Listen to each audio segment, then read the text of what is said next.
Hey, what is up, everybody, and welcome back to the College Info Geek podcast, the internet's best resource for ambitious students and learners looking to get ahead, but a terrible resource for figuring out how to solve the following riddle. You're on an island with 12 islanders. 11 of them weigh the exact same, but one of them weighs either more or less. You don't have a scale, but you do have a teeter-totter. But you're only allowed to use the teeter-totter 3 times. How do you figure out who is your outlier and whether or not he's heavier or lighter? I think I could figure this out, but I don't want to give. I don't know. You couldn't do it on the podcast. I couldn't do it on the podcast. I could. This is a terrible resource for it, so I'm not going to solve it here. It is. And you'd make me a liar. This isn't going to give the answer to anybody. Also, even if you solved it, you would not be able to communicate it very easily because this riddle is very complicated, and the solution, you have to look at it. Yeah, I feel like it would just be like a bunch of me like going to wait, no. So it's like this, right? Well, and do you then see I'm just my confusing whiteboard? myself. Oh, is that? That's that. That what's going on up Yeah. there? Anna and I were watching Brooklyn Nine-Nine, and Wow. the chief comes in one scene and he says that riddle, and I was so distracted for the rest of the episode, I couldn't pay attention to it because I was trying to solve it. And I stayed up until 1 a.m. Wow. trying to solve this stupid riddle, and I got so close. And the answer, there's like several different cases, and I got one case right, and then the second case I got almost right, but eventually I was just like, this is wasting my time. Because the next day I should have been working, but I was sitting there trying to solve the riddle. So I eventually looked it up, and I was like one step away from solving it. I just hadn't made there it is. the final mental leap. But yeah, I'll challenge people in the comments for the YouTube version of this podcast. The answer is just ask. Yeah, just ask. What do you weigh? Just ask. Well, I was sitting there coming Problem up with solved. out of the box solutions. Like, Yeah. well, let's just not even use the teeter-totter. Let's go find a pool of water and then have them all lay in it and see which one displaces less or more. That could work. Or you could have them all get on the seesaw and then have like them get off one at a time, but have the rest of them stay on and see when it moves and when it doesn't. But that's cheating. You can only do 3 measurements, and you can't have people slide off in the middle of the measurements. The answer is just to ask, you know? Just ask, yeah. Which one of you is lighter But then or some heavier? people might lie about their weight, so then True. well, now you're confused. Tricksy little hobbitses. You're going to have to do a big old interrogation with cross-examinations. This is going to be a whole deal Yeah. that we don't have time for. But see, this is clearly not a good resource for solving Not a that good riddle. resource. Yeah. I do like the whole not a good resource joke. It's a good opener. Anywho, my name is Thomas Frank, and I'm here as always with my good friend Martin Bamey. And today, we're going to talk about how to fix your spending problem. Been spending too much money on antique wooden gnomes from eBay. I've seen them filling up your apartment, and this is an intervention. That sounds like an interesting collection. Please don't start buying those. Let me just figure out how much that would cost me. There are antique wooden gnomes on eBay. Yeah, I'm fine. I've looked. Some of them are crude and crass, but then some of them are cute. I don't know. Okay.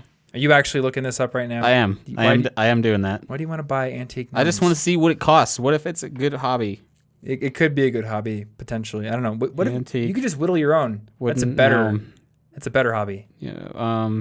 This one's $29. If I filled my That's that one's actually cheaper. that one's $190. Ooh, that one's a lot. Yeah. It's an expensive hobby. Okay, actually, that one's creeping me out. Yeah, I'm done. I don't want this anymore. I don't think I want my room to horrify me. Crisis averted. Yep, problem Yeah. solved. But what about the people listening to this show who already have the antique they gnome keep buying gnomes. You keep buying gnomes. Why are you gotta doing stop that? buying the gnomes, Jared.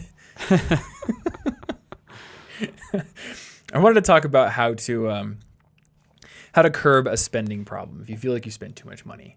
Okay. Because most people do not save enough money. I know there's a bunch of statistics out there, but I don't think there's a reason to cite them. Most people just don't save enough money for retirement. And a lot of people out there may have debt that they want to get out of more quickly. So in order to accelerate debt payments, they would want to curb their spending. And I have a list of 10 tips Ooh. that we're going to go into. All right. And I think this is also going to be a video on my channel. And if it is, it will have come out before this. So in that case that I didn't change my mind on the video topic, this will be an expansion of all those tips because the video Expansion can't be pack. an hour long. Yeah, this is the expansion pack for every single one. Of course, the first one on my list It's free DLC. is can't spend money if you don't have money to spend. Oh, that makes sense. Yeah, and I'm doing that thing like the meme where I'm pointing at my brain. Yep. But I wanted to talk about your method for doing this first Uh-oh. because you've done this. You've done manual budgeting or manual expense tracking, rather. Yes. To make sure that you don't spend enough or too much money. So enlighten us on how you did that. What apps do you use? When do you track the expenses? All that kind of stuff. All right. So, luckily, I have my handy dandy notes. Oh, the gnomes, get them off of my screen. You left them up. I'm like leaving jump. It's not really a scare. It's more like a creeps. It's like a jump creep. Jump creep. I'm creeped out. It's not. I'm not scared. Regardless, Scared of these gnomes.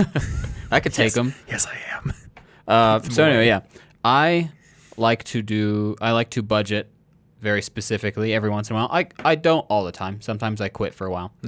But at the very least, I think that it's a good tool for finding out why and how you're spending too much of your money. So this may be done through, you could use something like Mint if you're just looking for past data. Yeah. You could use something like some credit cards just have that feature, like on your bank website. I know mine does. But I'm using this budgeting app called, I think, Daily Budget on iOS. It's got a piggy bank as the icon. And so basically how it works is I can put in my income, all of my non-variable bills, all the things that I keep having to pay every time. And then every single time I pay for something of any kind, I put it in there. So food, restaurants, movies, there are a bunch of different categories, and you can make your own categories. And it shows me, like it'll minus all my bills from my income, and then it will show me every single day. It divides out my extra spending money. Yeah. So it says that, let's say I have $20 a day. It will show me that I have $20, then I'll buy something, and then I won't have $20. But it shows me the next 2 days. Oh, so cool. if I've spent $14 today out of my 20, Yeah. okay, I'm keeping under budget. Not only does it show that I have $6 left today to spend, but tomorrow it says I'll have 26 if I don't spend anymore. Yeah. So it's easier to curb spending because I can see why I should. I'd be like, oh, actually, I want that stupid expensive drink over there. But if I don't, I can get my favorite lunch tomorrow. That's good. So- And you said that has you put in your fixed expenses as well? Yeah. I think that's really useful. And I didn't write this on the list, but I've seen people make this excuse like, oh, it's only $20. It's only $15. And they buy it, and they do that a couple of times. And then they realize there was a monthly expense coming up that they forgot about. Yeah. Like, oh, wait, I forgot I had to pay car insurance. Oh, that sucks when Oops. they come up And- near the end of the month because Yeah. then you're like, I'm ruined. But this takes that all out immediately. That is imaginarily gone. Yeah. So when you want to know how much money do I have, you don't look at your bank. You look at this app, and it says, this is how much money you have left for the month. Right. Ignore your bank account. Some of that's a bill you haven't paid yet. Yeah. And that's useful because it's like an ever-present account of what you have to spend.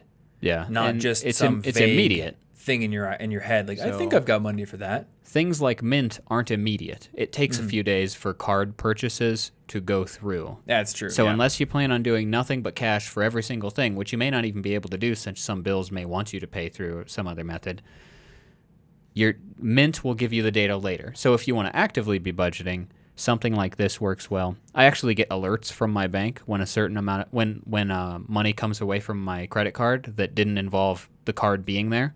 So any online purchases, any things that happen that I didn't personally do that I may have forgotten about, I get notified, so I can still put it That's in the cool. app. Yeah. And I think what that also does, because when you're tracking, like say you go to the Whole Foods and you buy kombucha, Yeah. you're tracking it there, right? Right there. Like right after you So put your credit card I in the am machine. actively saving or spending the money Yeah. in that moment. I feel it go away So from me. you feel the money So being spent. It's which kind is of something like that's difficult with like Apple Pay or credit cards. Yeah. I'm doing like because when you spend cash, you see the money go away. Yeah. And it makes you feel bad, and you're like, well, I hope that was worth it. I'm doing the same thing because I just subtract the money, and then I watch my money for tomorrow go down. Right. And I'm like, oh, well, that hurts similarly to cash because I'm immediately seeing what I'm spending. Yeah. And so I don't always do this. Sometimes I just do it for a month or two in a row and then see, okay, where am I spending my money? It's food again. That's not surprising. Whoops. And then I'm using it to get a feel for what I could budget better on. Yeah. And then if I didn't want to budget everything, what I would do, and I've done this before to make it easier, is just use an app like this, or an iCloud note. You just have a note where you keep subtracting the money. It doesn't have to be a fancy app. But I could just budget for food. If I say that's my worst expense, that's where I waste my money. Yeah. Then I could just say, instead of my income, I'll put in my food budget. You know? And usually I set that based on the USDA actually has some average food budgets for different Oh, really? for age ranges, family size. Do they have it for location, like where you live? I don't know. I've never looked at a location-based one. It's got averages for like. Actually, does food cost fluctuate a lot with location? I don't know how. I know a lot of other cost of living things. I know do, it at least does a little. I don't know if it does a lot. But like for an example, if I'm buying food for Ashley and myself, I am categorized under family of 2 between 19 and 50 years. So if we go by either the thrifty, low-cost, moderate, or liberal spending plan, they've got examples of each, that means that I should roughly expect to spend between $386 to $767 on food. Now, they're keeping into account trying to eat healthily. Obviously, I could just eat oatmeal and eggs and bananas all month, obviously. But they're trying to say, let's say you bought what we recommend as our nutritional guidelines. Yeah. This is what you'd probably be spending. So I start around there. Just put that in as the income, and then only budget food, ignoring the rest. So then budgeting is easier and more effective because I'm only budgeting my weakness. So their low end was $350 a month For 2 people. I feel like you could get a lot lower than that, even. And I mean, I don't. No, you can absolutely get but a lot I'm saying, lower like, than even that. while eating fairly healthy, if you just cooked up like big batch meals and I don't know, like a lot of onions and potatoes. And you carrots can and stuff absolutely. Like I don't necessarily go with these because you can go much lower than that, but it's not expecting you to try to completely bare bones not buy food because that's just I don't think that that's realistic for people who already have a food spending problem. They like food. They want to buy fancy food. Yeah, that's true. And you don't need a lot of fancy food, but to feed 2 people is just it's going to cost a bit. I don't want to eat nothing but oats and eggs and bananas. That's true. And for me, like food spending, not including takeout and restaurant food, because that definitely is a guilt area. But food spending at home is an area where I usually don't feel guilty about spending a lot of money because it usually means I'm buying things that are healthy or things that save me time. Oh yeah, and I think that this. I wouldn't be surprised if this is including just restaurant spending and stuff. Just food in general spending. Yeah. How much are people spending? Yeah. But like my morning smoothie probably isn't the cheapest thing in the world because I now used Ripple pea milk, which is, I don't know, $5 for half a gallon or something like that. And it's like a bunch of ingredients, but it makes me feel super energetic and helps me hit my athletic goals and all these kinds of things. So that's fine. I didn't write this down, but I realized that can't spend money if you don't have money in the first place is a meme and not a tip. So I have to have one more tip. And I want to mention this anyway. You mentioned using Mint, or maybe like your bank has software to categorize your spending. Yeah. I think it can also be helpful to print out your bank statement or your credit card statement just once, or maybe print out a couple months worth and actually go through and look at line items and see, like look for patterns.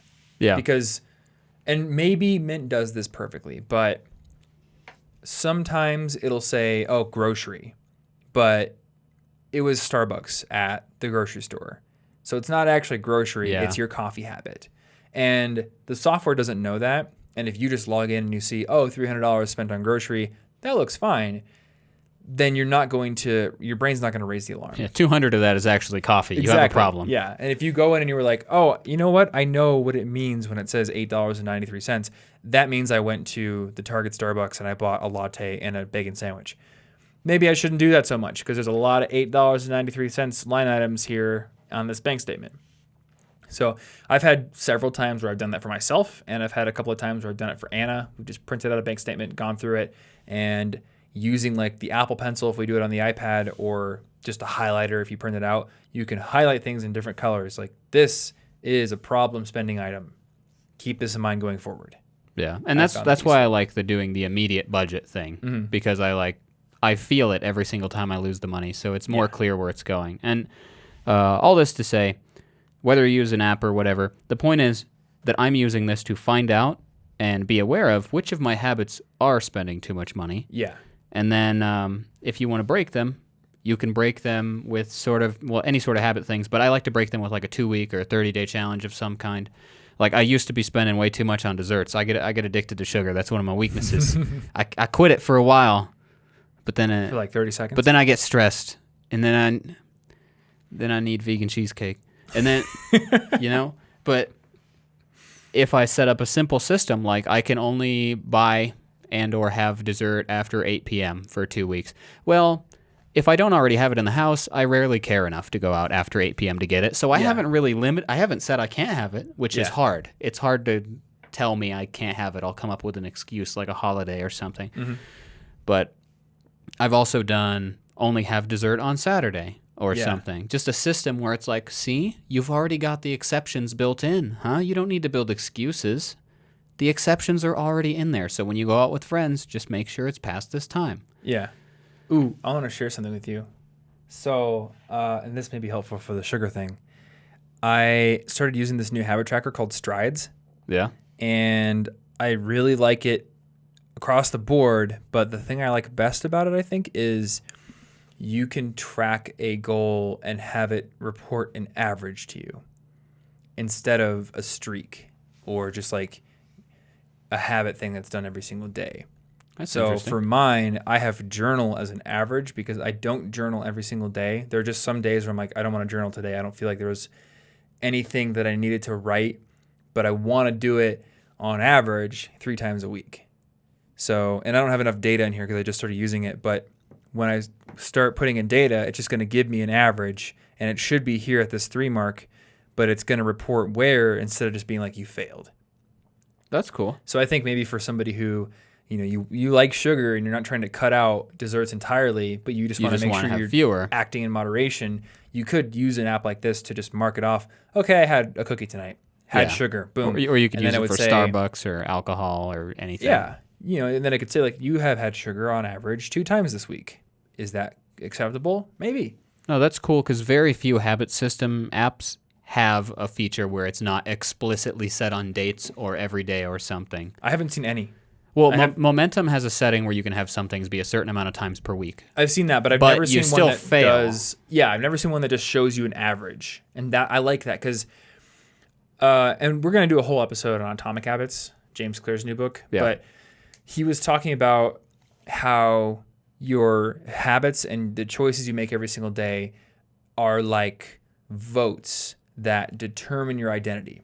So if you identify as an athlete, like every time you go to the gym and work out and train, that's like a vote for that identity. It's all evidence to show that you're this kind of a person or that kind of a person. So you don't necessarily have to do something every single day to fit into an identity. Or you don't necessarily have to do something every single day to feel good about yourself. You could just say, it's not that I never eat sugar, and it's not that I have some rigid system where it's only on Saturdays. I just want to make sure I'm not eating too much sugar. So I just want to see the average. Am I eating an average of 2 sugary things a week or 17? I think that's useful. So yeah, bonus little thing. That's a cool feature. Yeah, I like that app. That's the one I'm using right now. Number 3 is what's called the refrigerator method. And this is very similar to your manual spending tracking, but this is something that my friend Andrew and his wife Laura do. They have a piece of paper or possibly just sticky notes that they put on the fridge where they track every expense, but because they put it on the fridge, the other person can see it. So they are holding themselves accountable to the other person in the marriage about their spending. And Andrew had told me that I think like their credit card spending went down by 2/3. just because they didn't want to put up one and then have the other person write a note on it. It's like, what is this? Exactly. What are you Yeah. doing here? You're And also, terrible idea. Yeah, so it's the threat of shame from the person that is with you all the time. But also, I think it just made each of them start thinking more deliberately about the purchases they were making. Because you get to a point where you have enough disposable income, and I think that this can happen at any level. You could have like $20 a month of disposable income, but you can unconsciously spend it because you just get in habits. Like, my habit is wake up and go to Starbucks and spend $10 on breakfast there, and then I walk to the Whole Foods afterwards and I get a kombucha drink because I just do it. You just spent like $20 right there. Exactly.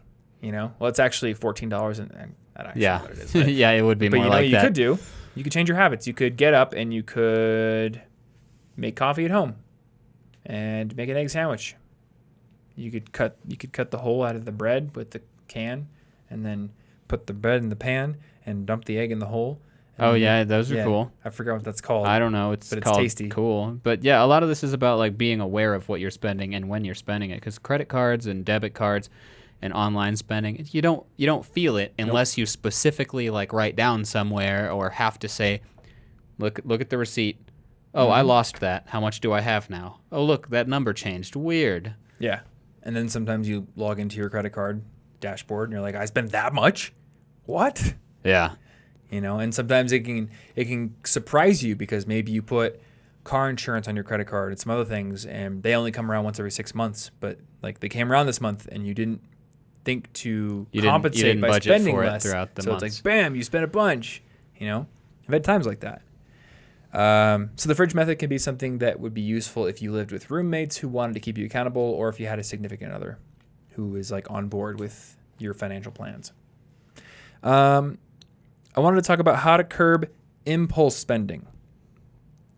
And we already talked about the identity-based mindset from Atomic Habits.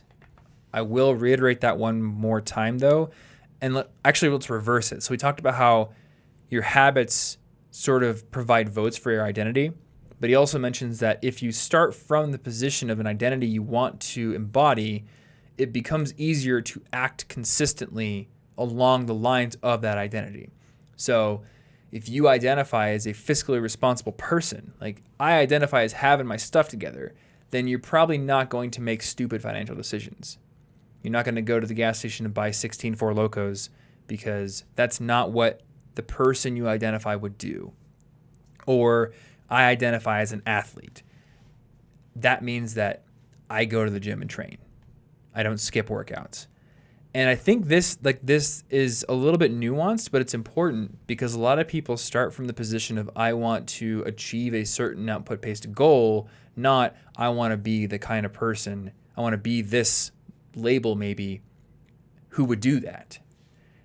And I think there's even research about this where I think he cites a study in the book, and I can't remember the exact details of it, but it was something along the lines of one group was told to basically say, like, I identify as a healthy person, and the other person, I think it was this.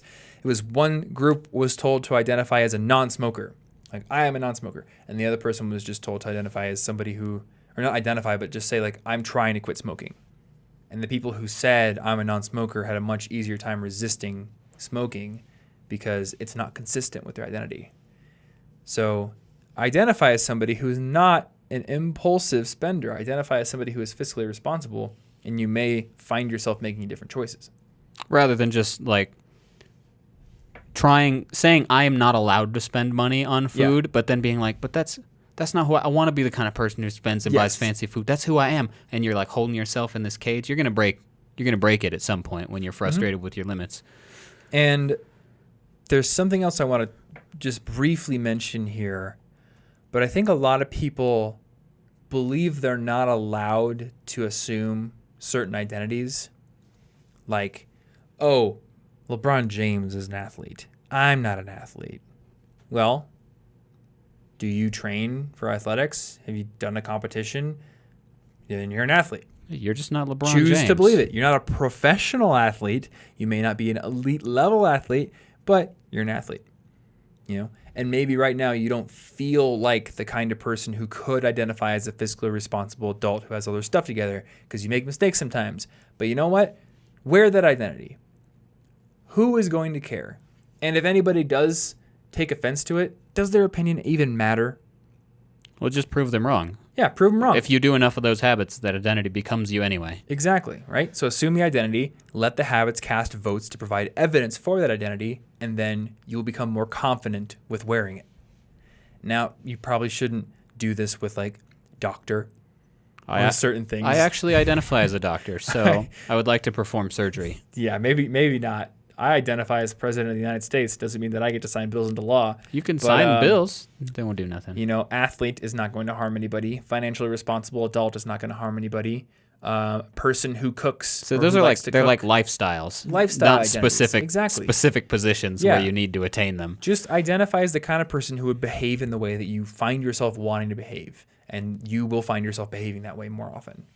May not be perfect. You may still need systems, but it's more ammunition for your motivation. You're saying I'm a reader, not I should read more. Yes. The second one sounds all guilty and downtrodden. Exactly. I am a reader, which means that I'm going to read right now. Consistency is important. And we talked about consistency in one of our Weapons of Influence series episodes. I don't remember which one.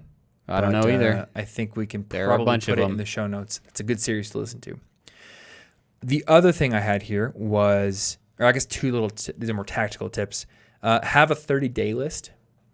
So if you impulsively think, I really want to buy something, put it on a list and then put the date down. Come back 30 days from that date and ask yourself, do I still want that thing? I think 75% of the time you're going to say, yeah, I didn't actually need that thing. And the minority of the time where you say, I do need that, okay, then buy it. Yeah. Because it was clearly something that wasn't just an impulse in the moment. Also, when you go to the store, know exactly what you need. Maybe have a list, and don't deviate from that list. Just go in, quickly get your stuff, and get out. Because a lot of times your eye catches something. Well, they're designed that way. They're literally designed so that you for the most part, you'll start off with fresh stuff, and then you'll circle around the wall because that's where all the necessary stuff is. And on the way, you will have seen most of the store. They want you to get impulse purchases.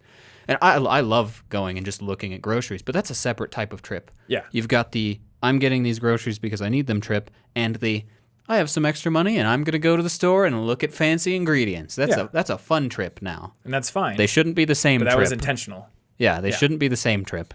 We're trying to curb the impulsive, unintentional spending that just happens almost unconsciously.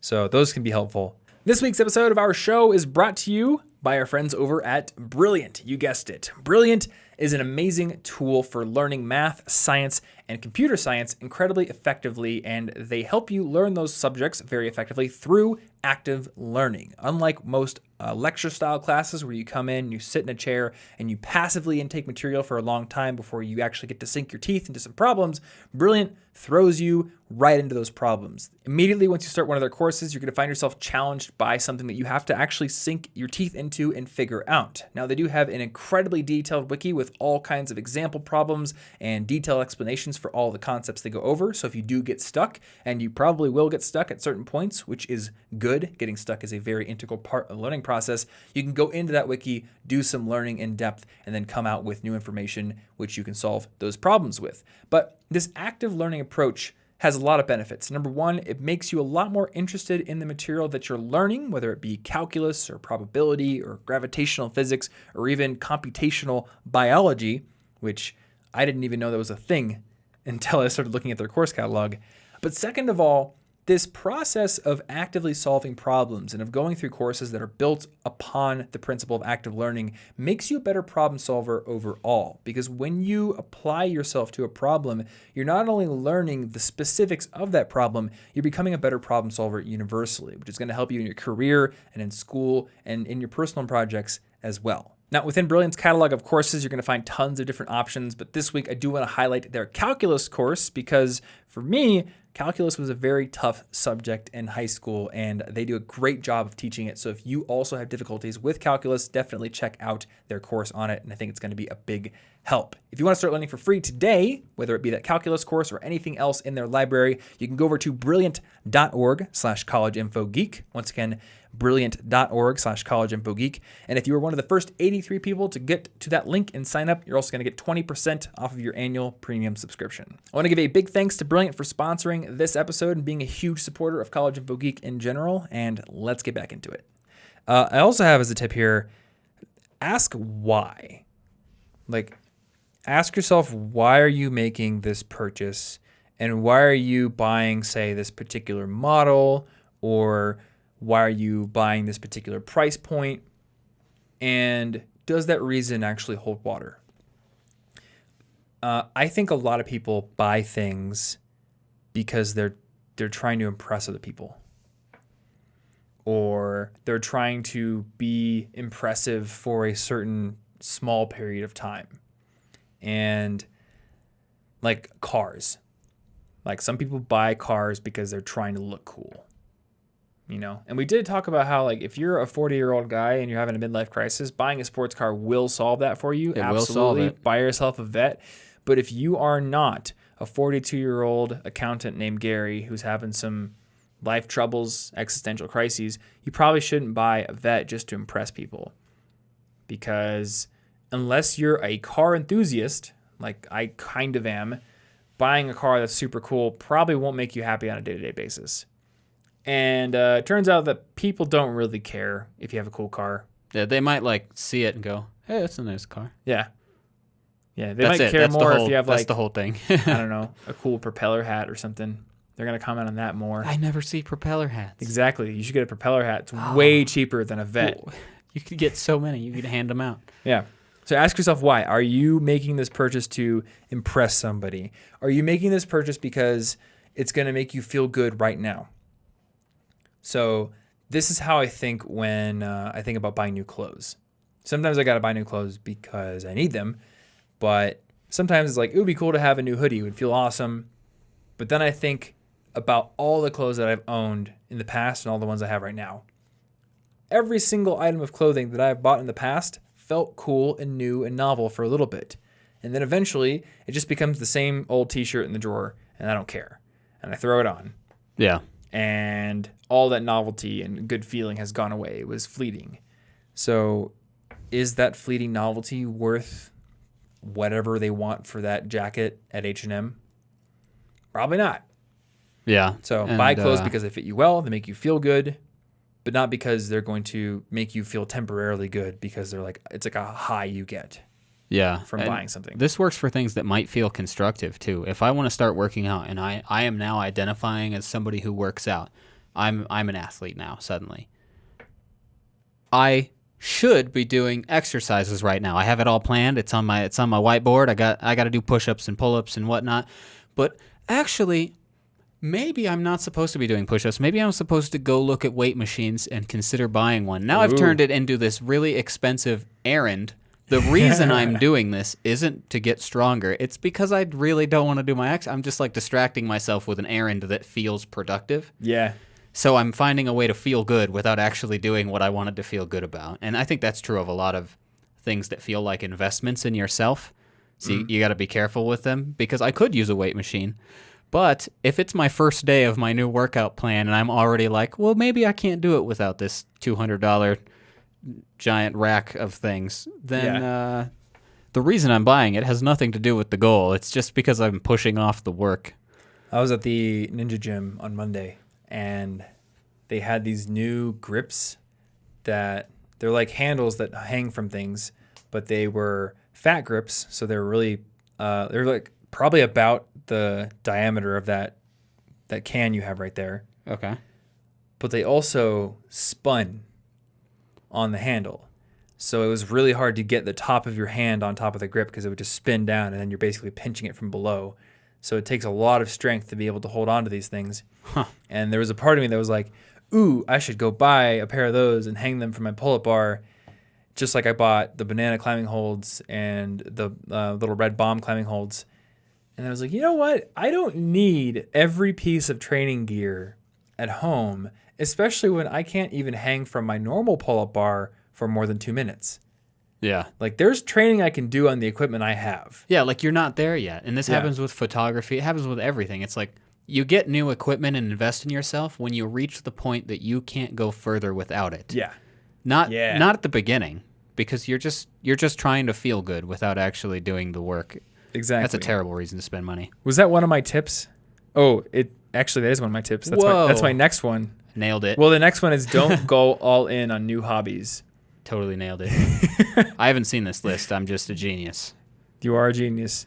Well, hey, it's technically shared to you, so how do I know that? You could have seen it. Oh, if I feel so low about myself that I need to cheat guess your next item on the list, then I think that I have other problems that need to be sorted out if that's my moment I of guessed confidence. it. I knew it before you even told me. Yeah, I need to Oh, rethink man. my life. But yes, number 6 was don't go all in on new hobbies. There was a little finer point on that one, though. A lot of times people will get into a new hobby in the total beginner stages, and they think, I got to buy all the stuff that people in this hobby do. So if I'm going to be a jogger, I got to go buy like the neon yellow jogging shorts and the best Nike jogging shoes. And no, you may benefit from those things, but a lot of people get into new hobbies and realize it's not for them. So if you spent $500 on all this name brand, expert level gear, and you realize I don't actually like triathlons or jogging or whatever it is, terrible. you've just wasted all that money. And we've talked about this before, how there's like 3 different actions to progressing in a skill. There's the buying of equipment and tools that make you better at it. There's the learning of new techniques, and then there's the practice. So buying is the easiest one to do as long as you have money, and it is the one that makes you feel you've made the greatest leap in the shortest amount of time. So everyone wants to do it, and of course marketing makes you feel like you should do it.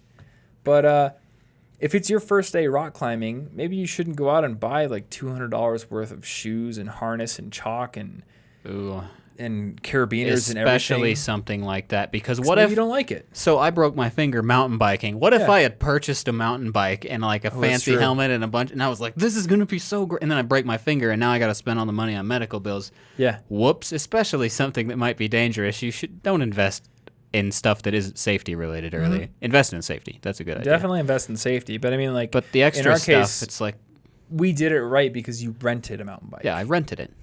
So yeah, it totally sucked that you broke your finger and you basically only got to do one run and you were out, what was it, like $100? It was like $120 to rent the bike, and that sucks, Right. But still a way better way to try something. Oh yeah, you didn't pay $2,000. No, this is what like gyms and places where you can rent cameras and play. You can rent or try out or borrow. probably most things. I'm sure there are exceptions where you need to buy some level of beginner equipment.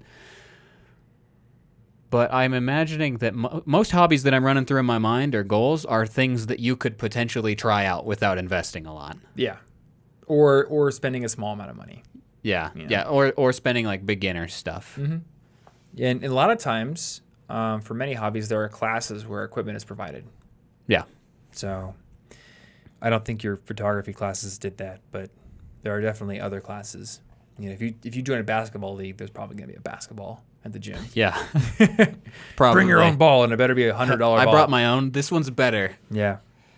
Don't go all in on new hobbies until you know that you're going to stick with it. Then go buy all of the gear and spend tons of time reading reviews on outdoorenthusiast.com and comparing polyurethane blends and softness ratings on wheels and bearing tolerances. It's like you're trying to say something. I just know it. Okay. Tip number 7, get to the root causes of your spending. And by this, I mean there may be a hidden reason why you keep spending money on certain things. For example, if you keep spending money on takeout food, it's probably not because you just love takeout food that much. It's probably because you have a lack of time management skills and you have not figured out how to buy ingredients and have them around so you can cook them, or you haven't figured out how to actually make time to cook, or how to do meal prep if you have only time to cook on Sundays. So that is a root cause for spending a bunch of money. The other one I had is, maybe you take too many Ubers. Well, maybe that's because your bike isn't fixed up and you just haven't taken the time to do it. And every single time you're like, I got to go somewhere, the bike's still broken and now there's no time. Yeah. And you don't think about it later. I think this is a big thing. People only concern themselves with the problems they have when it's too late to do anything about them. But then once they've paid for the Band-Aid / duct tape solution, it totally leaves their mind. And it doesn't come back up into their mind until, once again, it's too late to do anything about that root cause. So if you find yourself spending money on something that you think, I shouldn't be spending money on this so often, make yourself a reminder in your Siri reminders or something that just will remind you later, hey, you should fix your bike up, or you should learn the train and bus schedule for your town. So that way you don't have to take so many Ubers. Yeah. All right, number 8, ignore sales. But look, all the savings. That means I'm saving money. Does it? Right?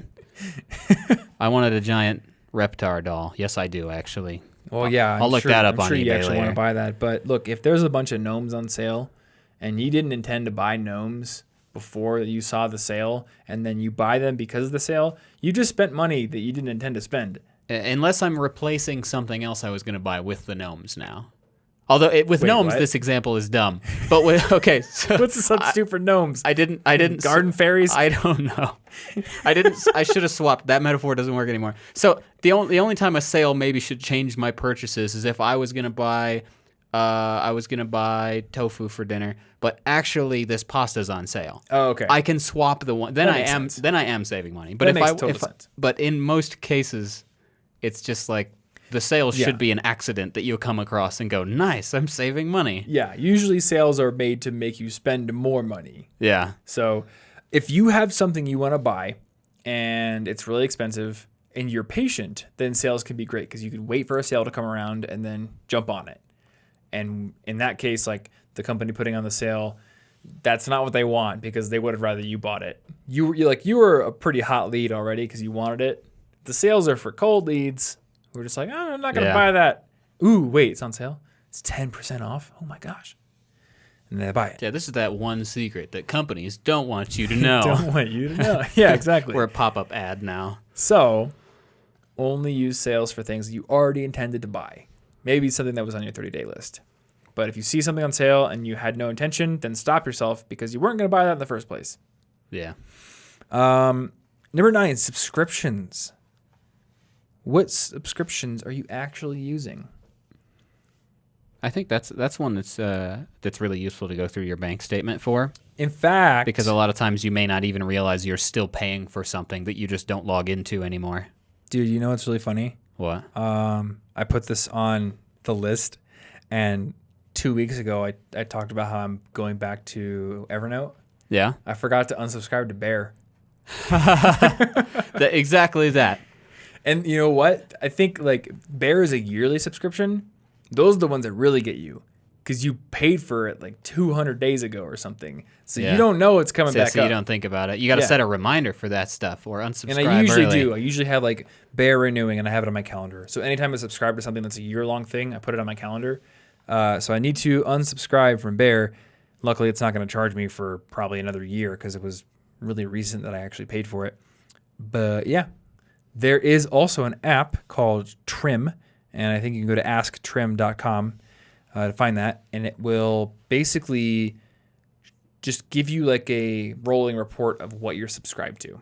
And what does it check to do this? Your I think emails it checks or your bank statements? Yeah, I think it checks your bank statements and your credit card statements. So it's one of those apps that I think you have to give access to your bank statements. So it would have to be something that you're willing to do.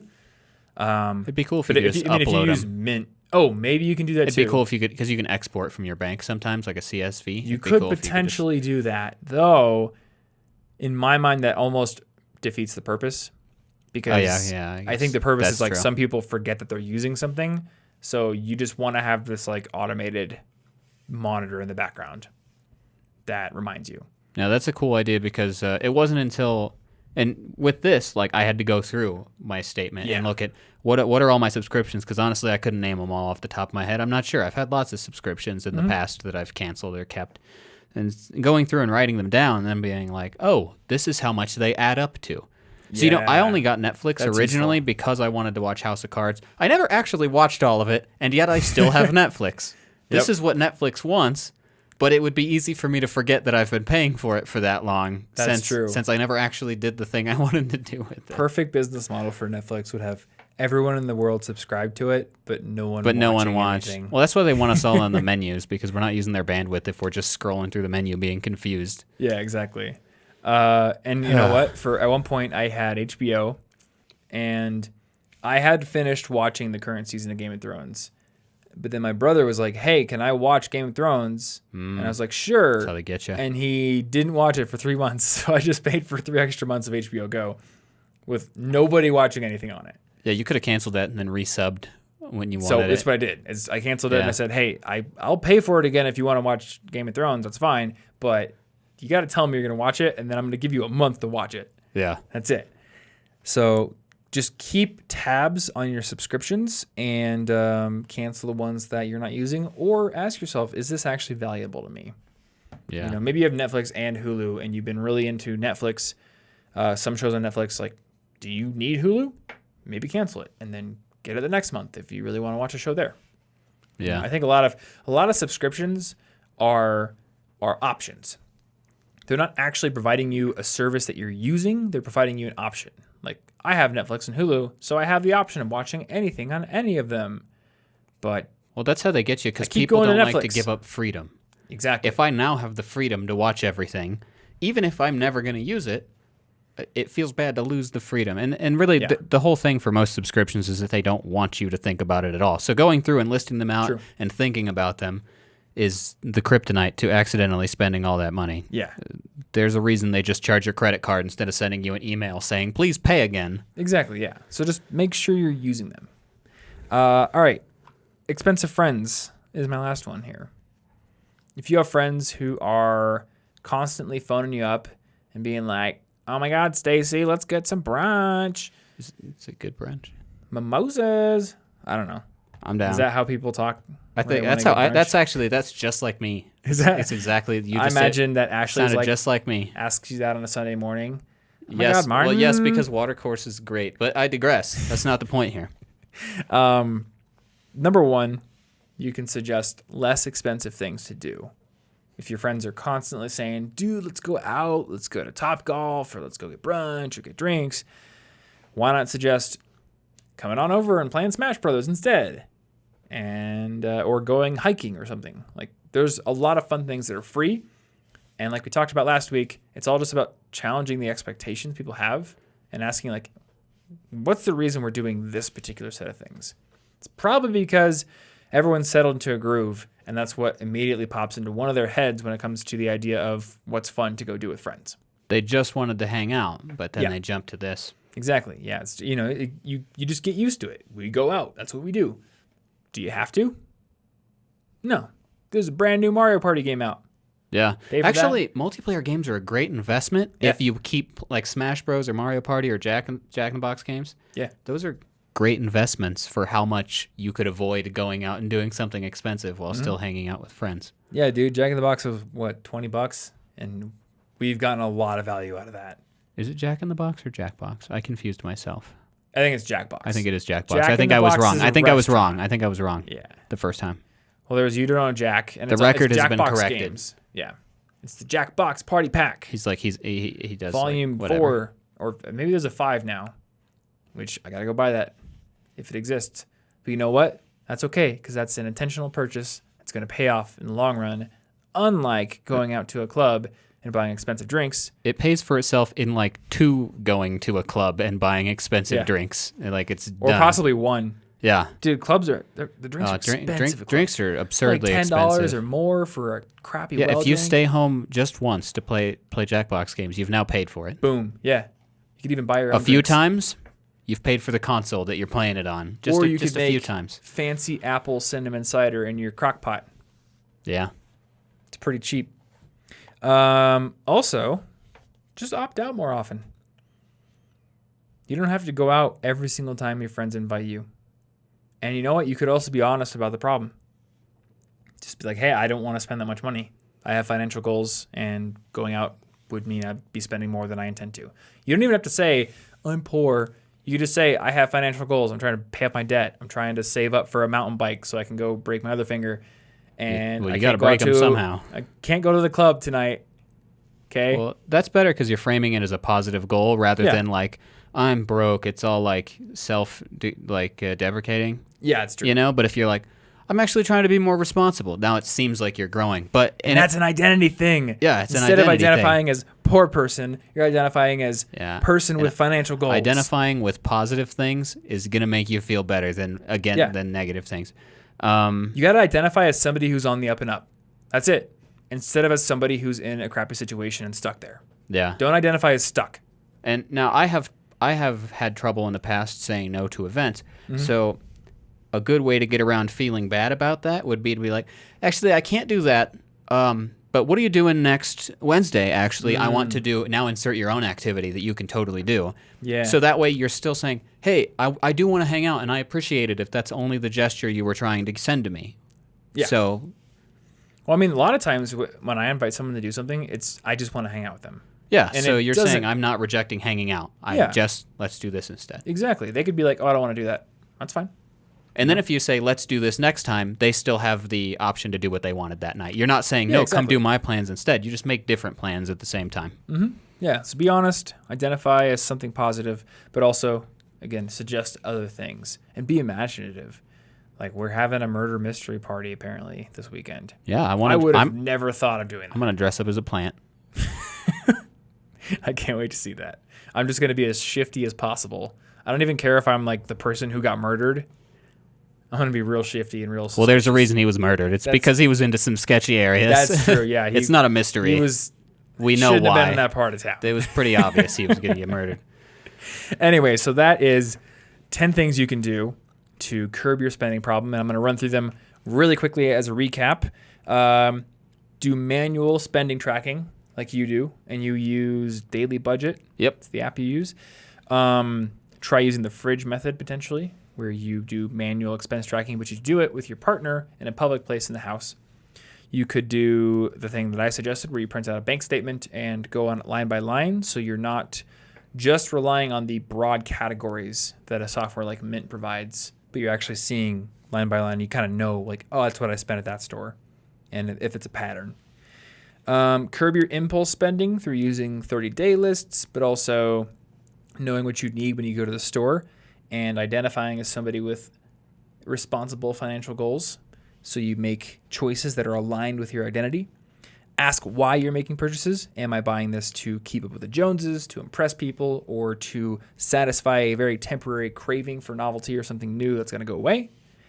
We've got don't go all in on new hobbies. Prove to yourself you're going to stick with it before you buy all the expensive gear. Make do with what you got right now, or do some renting. Get to the root causes of your spending problems, such as eating out too much because you don't have good time management for cooking, you haven't bought things for meal prep, things like that. Ignore sales unless there are sales for things you already wanted. Keep tabs on your subscriptions and make sure they're providing you value and you're actually using them.